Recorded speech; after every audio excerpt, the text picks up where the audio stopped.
On Saturday, January 3rd, 2026, at 11:02 a.m., the first full moon of the year rises in Cancer, the sign of intuition, deep sensitivity, roots, and the inner home.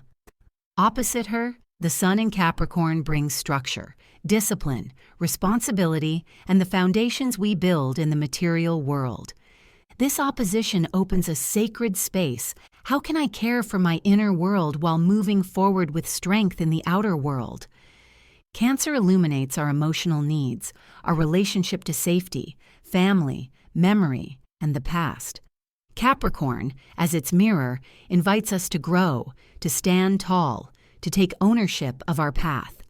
Between them lies an essential point of balance.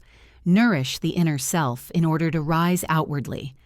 This full moon may stir buried emotions, nostalgia, protective impulses, or the need to surround oneself differently. It may also bring rare softness as a reminder that you deserve a refuge, a place where your soul can rest. Key moments between 9 a.m. and 1 p.m. Be attentive to the heart's impulses, bodily sensations, and memories that resurface.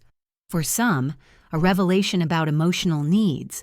For others, the end of an emotional cycle and the birth of a new inner grounding. Rituals to accompany the full moon in Cancer. Inner sanctuary. Ritual. Light a candle and take a few minutes to feel what the heart truly needs. Emotional cleansing.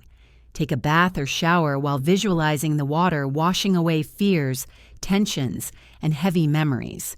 Letter of kindness. Write a compassionate letter to yourself as you would to someone you deeply care for. Protection circle. Sit in silence and imagine a soft light surrounding your body, like a comforting shell.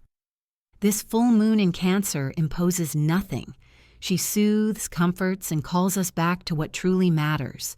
She whispers, rest, feel, receive. And when your heart is nourished, you will move forward with renewed strength. A moon for sensitive souls, courageous hearts, and all those who wish to begin the year in alignment with their depth and inner light.